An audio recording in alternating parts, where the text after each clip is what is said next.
The reason your business isn't growing isn't your market, it's not your pricing, it's not your team, it's you. And I don't mean that as an insult. I mean it as a diagnostic, because the same thing that builds your business, your ability to do everything, be everywhere, and hold it all together, is now your ceiling. Now let's talk about how to get out of your own way. Here's how this happens. You started with nothing but yourself. No team, maybe no budget, definitely no systems. So you learned everything: sales, delivery, marketing, operation, finances.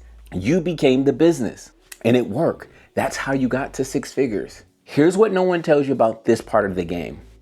The skills that make you indispensable at 100K will make you the ceiling at 300K. The more that you can do, the harder it is to let anything go.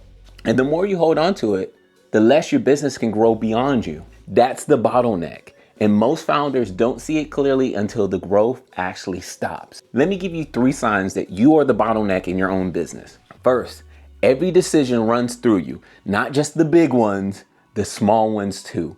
Your team asks if you have a team, what font to use, what email to send out, who to respond to, and what client. If nothing moves without your approval, you're not leading the business. You're doing a job with employees watching. Second, you can't take a real vacation. And I don't mean a long one. I mean anyone. If you took 3 days fully offline right now, no phone, no Slack, no checking in, would the business function? If the honest answer is no, that's the bottleneck showing itself. Third, your revenue stopped growing at the exact point that your personal capacity ran out. In layman's term, your income ceiling and your time ceiling are at the exact same place. It's not a coincidence. It's a cause and effect. Sound familiar? This isn't a character flaw. This is the survival operating system doing exactly what it's built to do. Keep you at the center of everything, because that's what kept you alive in the early days. The problem is the business has outgrown that setup, but the operating system hasn't updated. Here's the part that's harder to say out loud. For a lot of high-performing founders, especially those who built something from scratch with very little margin of error, letting go doesn't feel risky. It feels like a threat to who you are. If I want it done right, I have to do it myself. You heard that, right? Maybe you've said that. And honestly, for a season, it was true. Your standards were your competitive advantage. But when I have to do it myself becomes the permanent operating principle, it stops being a standard and starts being a trap. You're not protecting quality anymore. You're protecting control. And underneath that control is usually fear that if I let things go, things will fall apart. And that means you've been the only thing holding everything together all alone. I'm not saying the fear is irrational. I'm just saying it's expensive. Because every hour you spend doing something that someone else could have owned is an hour you're not doing the things that only you can do. And the research on this is consistent. The founders who break the revenue ceiling aren't working harder than the founders who don't. They've gotten more precise about where their time actually belongs. Your genius is not in doing everything. It's in knowing what you should stop doing.